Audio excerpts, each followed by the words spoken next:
So today we're going to be looking at Title ToolBox. And some of you are familiar with Title ToolBox. Some of you may not be familiar with Title ToolBox. First and foremost, if you do not have a Title ToolBox account, you can email me directly and I can send you a direct link in order for you to be able to create your account in order to be able to get started in playing.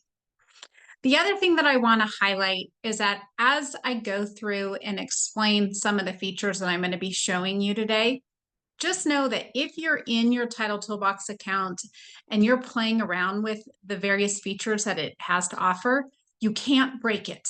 So feel free to spend the time in exploring all of the different features that it has, and don't worry that you're going to do something that's going to screw anything up, because you can't. It's child proof. So I am going to go ahead and share my screen.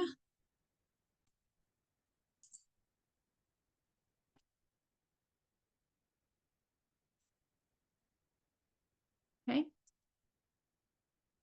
So in starting off today, this is the main Title ToolBox screen. So once you have an account set up and you log into your account, this is the main landing page that you will open up to get started. And I'm not going to go through all of the features in Title ToolBox today. I have done various classes that focus on different aspects.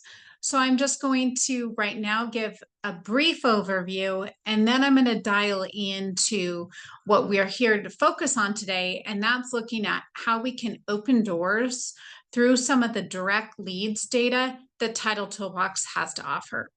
But again, please feel free to reach out to me if you do have other questions and do want to explore in more detail some of the other features that Title ToolBox has to offer. It's just too much to go through all of it in one particular class. So just in the overview, the three main features of what Title ToolBox offers is, one, being able to search properties, being able to pull a property profile on a property, the farming capability, and then being able to pull statistics related to individual areas that you want to focus on. And I will show a little bit of that in today's class. Just know too that Title ToolBox can be used anywhere in the United States. It is not specific to just Nevada. So if there are clients that you have that are in another state and you're trying to just help them in being able to pull information on their property, you can do a property search for homes in any state. So today, in talking about the lead sheet and opening doors through Title ToolBox, I'm going to start with pulling a property search for a property profile. And if you looked at my newsletter for the month of June, I had an example of a lead sheet. So right here, I'm just putting in a property address, and that's one that we just recently did the escrow for. You can also always search by an owner's name. You can also search by a parcel number. But today I happen to have the address, so I'm pulling it based off the address. And then I'm just going to hit search. What this is going to do is pull up our property for us. If you scroll over, it tells you when the property sold prior, which again, this just closed for us. So note in Title ToolBox that it takes a couple of weeks for data to be updated in the assessor site. So if you're trying to pull a property that just recently closed, you need to be cognizant of allowing time for the records to be able to update through the assessor site and allow Title ToolBox to be able to reflect that. Typically, there is a 2 to 4 week lag time, depending on at what time in the month that escrow closed. So this little wheel that's on the side here, this is what allows you to navigate pulling up information related to the specific property that you searched. So when you hit the drop down, it gives you a menu of all of the things that you can access connected to this property. A full profile with comps for the nearby homes, a detailed view, which I will show you. Oftentimes I'll have questions where an agent will reach out inquiring about a notice of default recorded on a particular property. You can actually, in the finance tab and the detailed view if something has been recorded for an NOD on the property, it is going to be reflected right here. And this is a quick way of being able to just check to see if something was recorded on the property in order to verify if yes, there has been, or nope, it's not showing anything, at least as of yet. And the same is true with the foreclosure tab. So those are two common questions that I get asked a lot is there any available data to see if something is recorded on a property? And this is where you could find that. So back to my wheel. If you have an individual property that you are wanting to be able to obtain a phone number or email for, this is a great way of doing that. You just pull up the property individually in the property search. You go to your little wheel and scroll down to phone number and email lookup. It will tell you that it is 12 cents in order to be able to pull that because that is a part of the Premier data. There are minimal charges associated with it, but there are charges because those are things that we are regulated regarding the division of insurance and providing direct leads, which can be considered to be inducements. So that is why there is a charge affiliated with it. The good news, however, is if there is not a phone number or email available, even though you have to put in your credit card number to proceed, you are only charged for the records that it actually provides. So if there is not a phone number and email available, you will not be charged. Or if there's only a phone number and not an email, you'll be charged 5 cents instead of 12 cents. So what I wanted to show today related to these properties are what are called lead sheets. So in other reports, you go down to the very last option, which is a lead sheet. And when you hit generate report, what this does is it does a quick sweep of looking at a 2.5 mile radius from the property that you were searching to see what life event leads are available that's connected to that area. So for 37 households within a 2.5 mile radius of this property address, here are some of the records that were found that had occurred over the last 180 days. 15 affidavits of death, 13 divorces, 4 notices of default, 2 bankruptcies, 2 probates, and 1 lis pendens. So you may be thinking, well, 180 days is a really long time, and you're right. So I'm going to show you how you can narrow the time frame in order to search in a more current time element what records are available related to an area that you are interested in working with within your sphere. I know right now, oh, and actually before I get to that, I'm going to scroll down on this page. This is a new feature right here that now you can be able to purchase phone numbers and emails for the properties on the lead sheet directly by just hitting the buy now. And so it makes it really simple. You don't have to farm anything. You can access these records just by selecting these buttons and not having to go in and farm in order to be able to pull this data. So I just wanted to talk about that really quickly. I'm going to go back over here. So as I started to say, I know right now in our office, we have a high percentage of escrows coming in that are related to life events.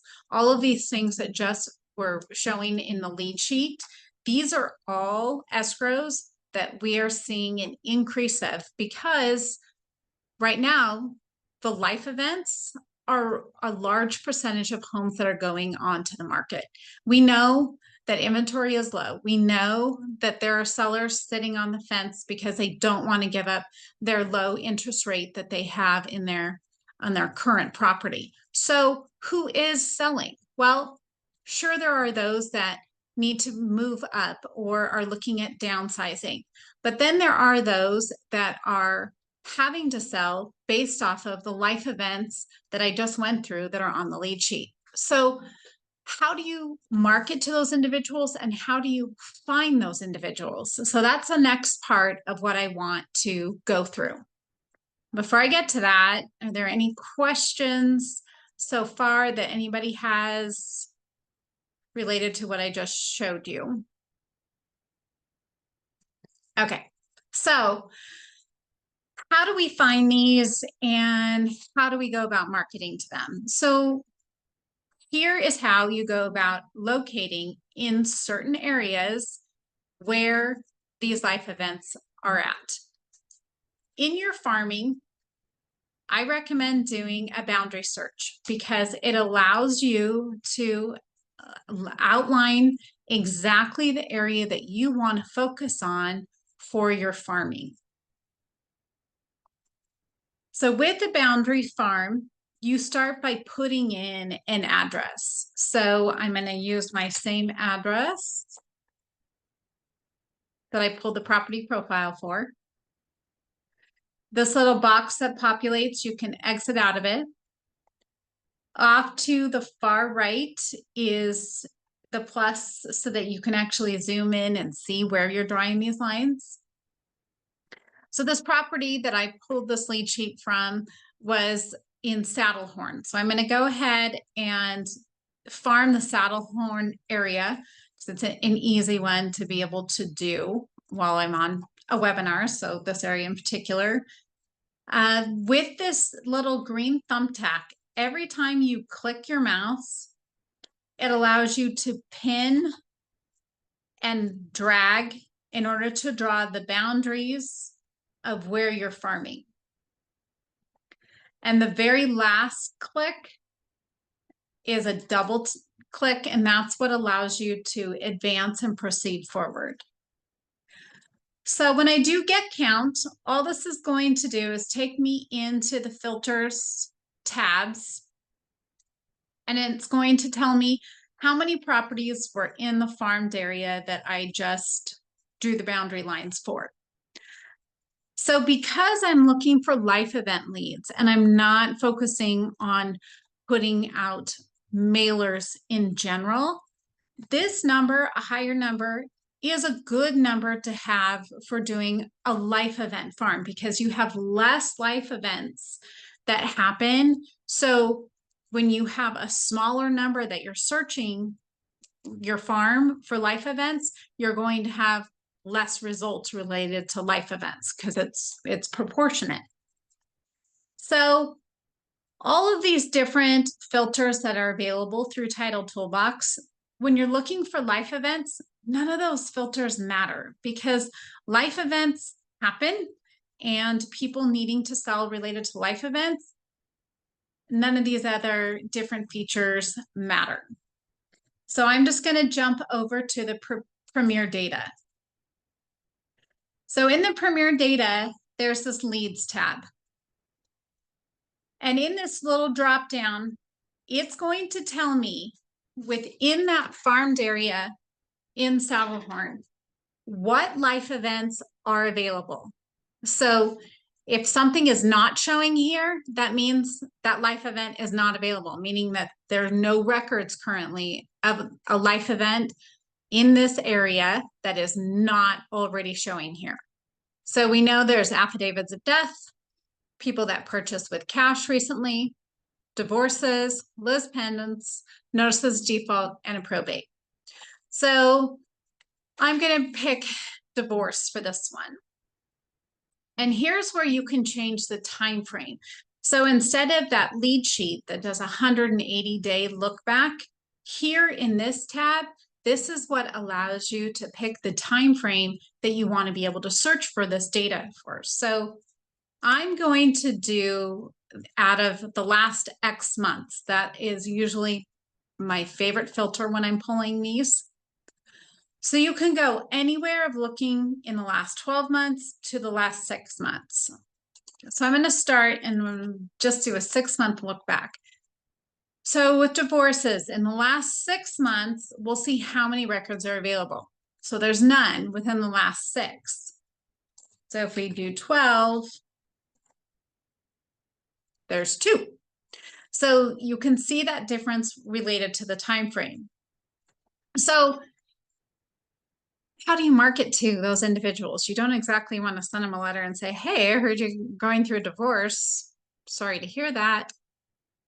No, that's not what you want to do. So the best way to go about marketing to individuals with life events is instead you focus on the neighborhood and the highlights of their home and talking about the fact that there are few homes in that area that are for sale, which puts them in a higher demand area for people that are looking to be in that corridor.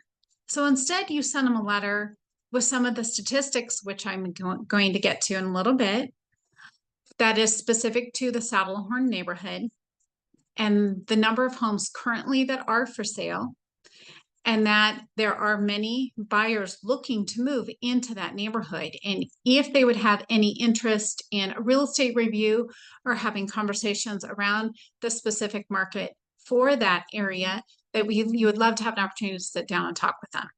So you're really just focusing on the highlights of that area and not connecting anything to the fact that you know that there is a recorded filing for a divorce associated with their address. Keep that totally out of it. So I'm going to look at another lead. A quick note on here is if you are pulling, I'm going to do affidavit of death. If you have 2 leads listed here, it's going to look for a combination that you have a divorce and an affidavit of death, which you don't want to do that. So you just exit out of the divorce and make sure that you're just looking for 1 lead at a time. So affidavit of death, again, I'll start with a 6-month look back and see. So there's 1 affidavit of death that has occurred in the last 6 months. And I'll do a 12-month. 2. So as you can see, it's showing the total price for these records. Because this is in the Premier data, so anything with this gold lettering in the tabs, that is part of the Premier data that there are fees associated with. They range between 5 cents and 75 cents a record. And again, that is because these are considered to be direct leads, which can be considered to be direct inducements. And there has to be a charge associated with it in order for us to remain in compliance with the Division of Insurance. So that's why. So when you hit the pay now, you just put in your credit card number. Again, you will only charge you for the records that it does display. Typically with the life events, when it shows that there are 2 records available, it is going to display both of those records for you. The only cost factor that could vary is if you also wanted to search for phone numbers and emails. Now the total would be $1.24, and it will not charge you if a phone number and or email are not available. You only get charged for the records that it actually provides. So I'm going to go back to my leads. I'm going to now look and see for notices of default. Get rid of my affidavit of death. Notice of default in the last 12 months. There is 1 property that has had a notice of default in the Saddlehorn neighborhood in the last 12 months. And if I get rid of the phone numbers and emails, if I'm just searching for the NOD record, it's 5 cents. The one thing in the pay now is that it does require you to have a minimum of $5 balance that you charge onto your card, and then you can just continue to apply your $5 credit that you have towards any of your purchases. So that is where you find the leads, what leads are available to the farmed area that you selected. And then, like I said, I recommend doing the last X number of months in order to narrow down the time frame for your actual search. So I'm going to jump from here to looking at the statistics. So I'm going to clear. So because I talked about one of the ways to engage in a conversation with someone or sending a mailer to someone that you've pulled records for related to life events is being able to highlight the statistics for that neighborhood. So you have something valuable to share that is connected more to that individual homeowner versus a generalization of what's happening overall in the market or what the local stats are for all of Reno. This allows you to be able to highlight just the neighborhood that you are farming. So in the statistics tab, you do the same type of boundary farming with marking the boundaries. And this is because you're identifying exactly the area that you want to have that data pulled from. So it is only connected to homes in that area. And that last click again is a double click. But this time when you do get count, it's going to take you into a different page. And this is pulling all of the property tracks for that farmed location. So as you can see, you have all of the different developments within Saddlehorn. This is all based off the different times in which those were developed, so they all are listed separately. So this information needs to be compiled into one set of data to be able to share with those homeowners. This is going to be able to give them what the average turnover rate is for the Saddlehorn neighborhood, how many homes total are in that particular farmed area, the number of sales that happened over the past 12 months, what the average sales price has been for those homes, the average years owned, and the non-owner occupied ratio. So once you have your statistics pulled like this, all you have to do is export, and it's going to give you a spreadsheet, which hold for 1 second. I'm going to stop this screen share and I'm going to share my spreadsheet.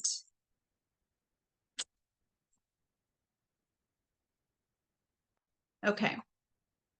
So I'm going to give you a quick Excel lesson on how you compile these results to make it nice and easy for then you to use this data in a marketing piece. So the average sales price, all you have to do is highlight, go to your formulas. You're going to do your drop down in order to get your average. Turnover rate average. Average. Total sales, this is just your sum. Non-occupied ratio percentage, your average. Your average number of years owned, average. And total homes in that particular farmed area. So I'm going to highlight this. So now you can take this data and put it into a marketing piece, whether it's into a letter, whether you create a postcard, and you can provide those homeowners with statistics that are specific to just that community. So within the Saddlehorn community, the average sales price for homes that have sold over the past 12 months is about 1.8 million. The turnover rate is around a 7.86% turnover rate. 17 total sales in the past 12 months. The average years owned is around 12 years, which is higher than the national average. Total units in the farmed area were 238. So this data is going to look different than if you're farming another pocket of Reno or another pocket of Sparks. This is just related to the homes in the farmed area that you are looking at. So the turnover rate is a percentage based off the homes and how often they sell. So typically, the general standard is that turnover rate, a good neighborhood to farm and put your efforts into, should have around a 7% turnover rate or greater. Like 7 to 14 is a good turnover rate in terms of being able to have that ROI on the marketing that you are spending related to that particular neighborhood. So other areas that have a lower turnover rate, it's not necessarily a bad thing because it definitely keeps those homes in a high demand because they don't have a large percentage of inventory that come onto the market on a regular basis. The challenge is that the homes don't go up for sale on a very regular basis. So you just have less that have a tendency to go onto the market. Does that make sense? Okay. Lisa, let me know if that didn't answer your question. Okay. So again, this data I love because truly this is the only way to be able to extract specific data related to neighborhoods that you're wanting to focus your efforts on. Everything else is just a generalization based off all of our local areas, whether it's Reno, Sparks, Carson City, Incline Village, etc. This can be any area that you draw the boundary lines for. So it's also a great way to determine what that turnover rate looks like for the area that you are interested in spending kind of your marketing efforts towards. Does it make sense for you? Maybe, maybe not. So the average year zone, they tell you, is typically around 7 years. Saddlehorn, this is showing 12 years. It's a great community. It's a great neighborhood. People enjoy living there. So their average years is a 12-year of ownership, which is actually a positive to highlight when you are talking about the statistics of that neighborhood. So that is the statistics feature. I'm going to stop the share of my spreadsheet. I'm going to go back to Title Toolbox. So I'm going to stop here for a minute. So questions that any of you have related to what I've shown you so far, or some things that you would like to see that I haven't gone through so far? Anyone?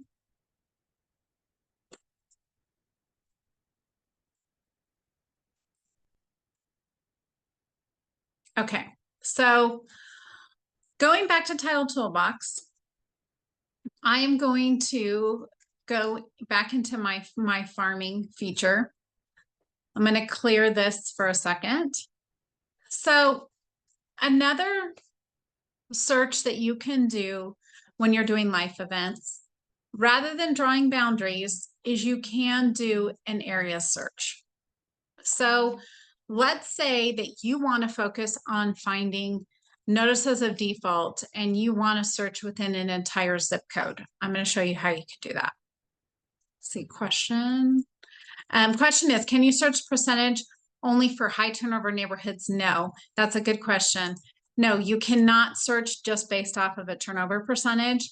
You have to create the boundary areas that you are searching in order to pull up the statistics. You can't do a reverse by saying, hey, show me all the areas that have a 7% or greater turnover rate, unfortunately. Maybe that could be a feature in the future. Okay, so like I said, say you want to search in a larger scale for notices of default and you want to look within 1, maybe 2 zip codes. So doing an area search, you have to make sure you have the right county. You can put in a zip code. So I'm going to put in 89521, which encompasses a large area in South Reno. So just putting in the zip code, just putting in, making sure the county is accurate. Then I'm going to go over to the Premier Data, and I'm going to select on the drop down Notice of Default. And I'm going to look at the default. We can say within the past 6 months or the past 12 months again. So I'm going to start with 12 months. So, and I'm going to focus for this.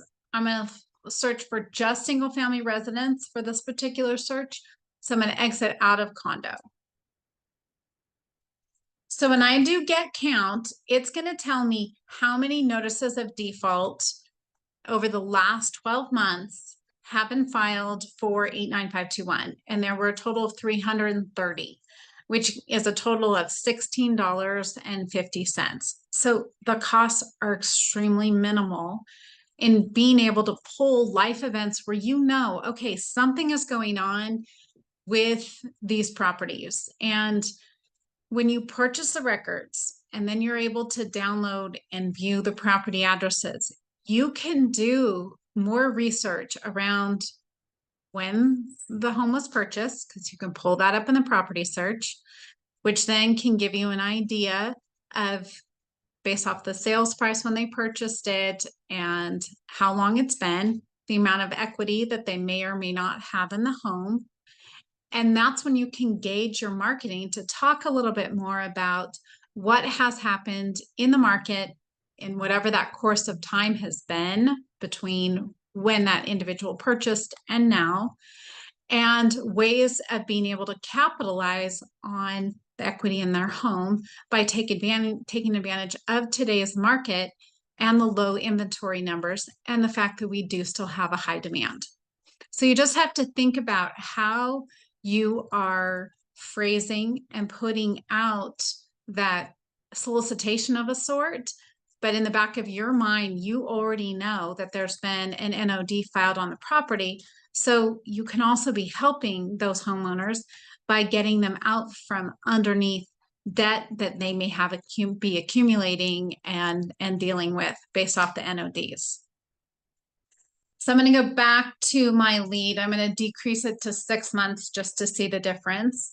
So there were 330 in the past 12 months and 200 in the past 6 months. So as economists are predicting, because of the continuation of higher costs and things that have happened within the economy, where we are not seeing a flood of defaults or a flood of foreclosures yet in the housing market, we are starting to see people getting tighter from a financial perspective. So there were 330 for over the 12 months and 200 in just the last 6 months. So that really does reflect that same direction of what economists have said, in that people are starting to feel a lot more of the tightening related to inflation and savings being depleted, and then putting them in a position where they're having that trickle into their home situation with notices of default, etc. So that is being able to search just by looking at a zip code. So we're looking at, I'm going to try and see, 89521. Okay, so I apologize. So first search that I did was looking at all of Washoe County, and then putting in the zip code of 89521 over the last 6 months. That narrows it down to 22 within the 89521 zip code within just a 6-month time frame, and that's only $1.10 for those records. So with your NODs, I highly recommend, if that is something that you do want to put some effort into, that you focus on a zip code, because it's very cumbersome if you're looking at the entire county as a whole. So there were 200 in all of Washoe County over a 6-month time period, 22 in 89521, just one zip code. And I would focus on the one zip code at a time. That's just a little bit of my advice, especially when you can be able to pull stats related to individual areas. It just allows you to be able to provide communication that's more specific to the homeowners within that area versus, again, just over generalization. Have any questions on that part of it?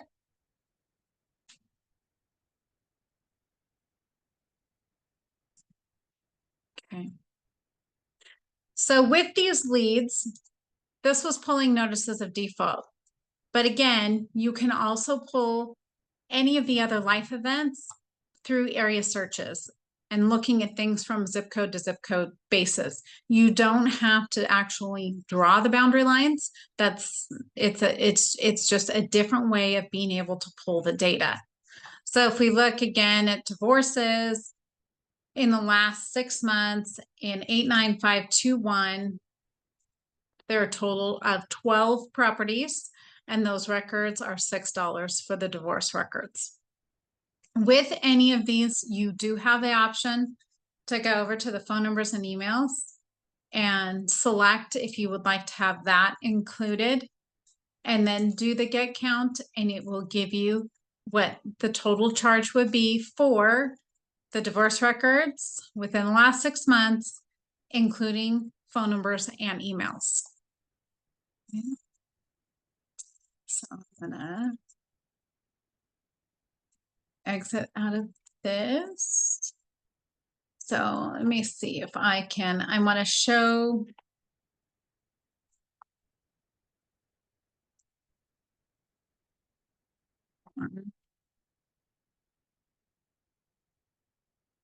Okay, so I'm going to show what this looks like just so that you have this as an example. So for the 3 records for notice of divorce in 89521, in just looking as a 1-month look back, there's $1.50 for those records. If I include phone numbers and emails in there, it costs $1.86. So I'm going to go through the process of purchasing the records in order to be able to show you what it looks like when you download it so that you know what to do with it. So I'm going to just do my pay now. I have a balance in my account. I'm going to do 89521 divorce records. Oops. And then I want to include the CSV export with the completion email. And so I'm just going to pay. So what happens now is it's pulling these records. As you can see, it says 3 records for divorce, phone numbers, and emails. When in my inbox, in my email, so whichever email address you have associated with your Title Toolbox account is the email that you receive the communication to. It tells me, my first one, I have my purchase receipt that I purchased, 89521 divorce records, including photos and emails, $1.86. Well, I just got the second email that tells me that my records are now available to view and have processed, and my actual charge was $1.72. And that's because there was only 1 email that was available, and there I did get 3 phone numbers. So out of the 3 properties, I was able to get 3 phone numbers and 1 email. So I'm going to display the records.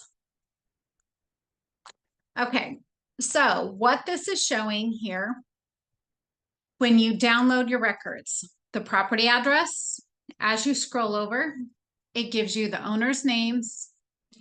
Then it gives you the phone numbers that are associated with the properties that you paid for. Then an email, if there's an email available. Like I said, there was only 1.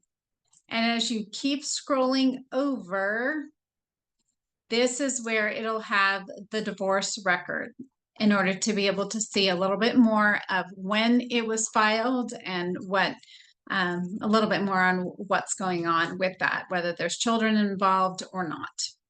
So what do you do with this?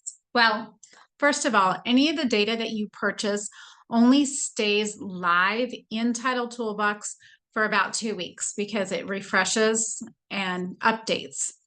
because it's data that can change. So it's very important. One, you always need to save a farm that's in your Title Toolbox account so you can access it. But if you purchase data, you want to go to the export. The very first option of farm, you want to download all of those records. And it's going to put it into a spreadsheet. I'll show you the spreadsheet in a minute. And the spreadsheet,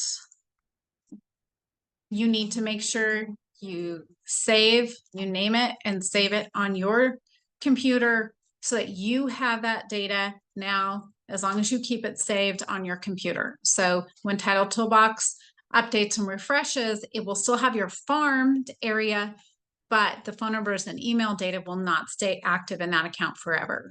As long as you have your spreadsheet, it'll stay active in that for as long as you keep it. So I'm going to go back to Title Toolbox. If you are doing mailers, this is when you want to export the core fact. That is for any third-party marketing site, any third-party marketing company that is handling your mailers. They only want the core fact. That only contains the site address and the mailing address. And all you're then indicating for them is which address you want it sent to, the site address or the mailing address. But that's where you do your export, how you keep the spreadsheet of all the data you purchased, and then how you send out for mailers. So that's just a little bit on what those records look like when you download them, how you can pull the phone numbers and emails, and then being able to save and keep your farms in your Title Toolbox. So when you save, how do you then find them? In your farming tab, you just go all the way down to where it says saved farms. You select your saved farms and it'll pull up all the list of farms that you have saved in order for you to pick which one you're trying to pull up. So I'm going to stop there for a minute and allow you to be able to unmute yourself if you have any questions.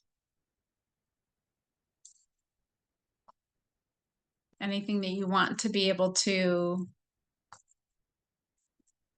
learn how to do.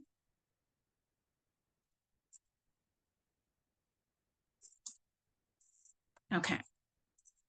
So I'm going to stop there for now because the goal of today was being able to look at those life events. How to identify life events in different areas, figuring out the best way to approach marketing to individuals with those life events, and knowing what is accessible within Title Toolbox in order to be able to help you pick areas within the local community here that you can reach out and take advantage of connecting and helping people that have these life events that have occurred. So with that, if anyone has any additional questions, you are always welcome to reach out to me directly. I am happy to help any of you with Title Toolbox. Again, if you don't have a Title Toolbox account already, just shoot me an email and I can send you the link to be able to create your account so that you can start getting in and playing. You won't break it, I promise. You can check these things out as well as the other features that it has to offer. And I thank you all for joining me today and taking the time to learn a little bit more about what these features are and how they work. So have a great day, everyone. Thanks, Elisa. I appreciate you. Thank you. Talk to you all soon.